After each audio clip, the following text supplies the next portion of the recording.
The UN veto power and India's unfinished dream.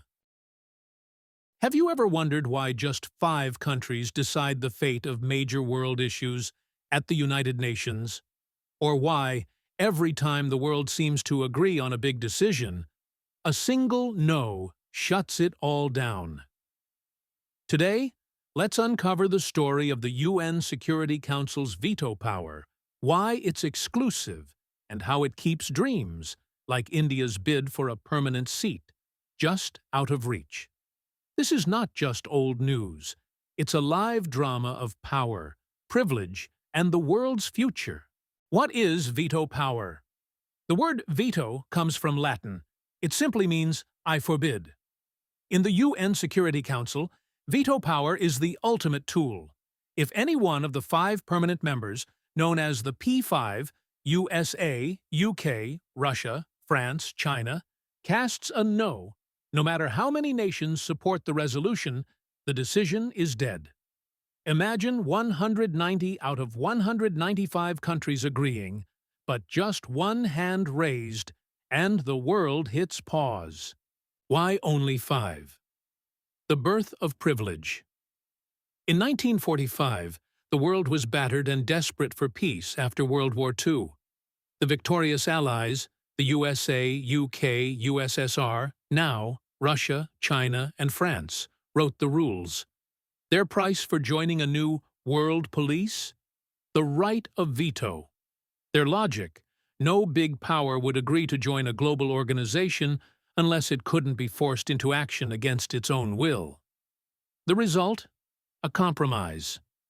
These 5 got permanent status, and the veto, while every other country, no matter how big or small, would always need their sign-off. How veto power works: 15 members in the Council, 5 permanent, P5, and 10 temporary, elected 2-year terms. A resolution needs at least 9 votes, but without all 5 P5 agreeing, it fails. The veto is like an emergency brake that only the big 5 can pull, at any time. Temporary members? Sorry, no veto. Even if the whole world supports a cause, one P5 objection blocks. Why is it controversial? Critics say the veto is undemocratic, handing all power to countries that shaped the world 80 years ago. In the last 70-plus years, Russia has blocked more than 150 resolutions. The US has done so over 90 times. Sometimes it's to protect allies, sometimes to push their own interests. For rising powers like India, Brazil, and entire continents like Africa, this is the system's biggest flaw. The rules freeze global power as it was in 1945, not as it is today. India's dream and the roadblocks. India's story is especially powerful. 8 times India has been elected as a temporary member, with near-unanimous support in recent years. Over 150 countries support India's claim to a permanent seat. But unless all current P5 agree, nothing changes. Regional rivals, international politics, and especially the veto make change glacially slow.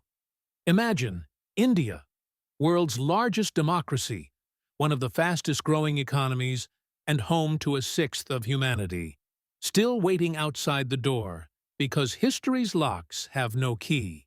The call for change.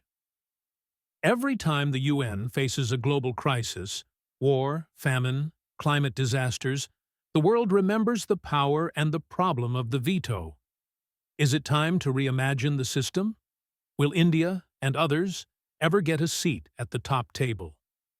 That question is still open, but one thing is sure.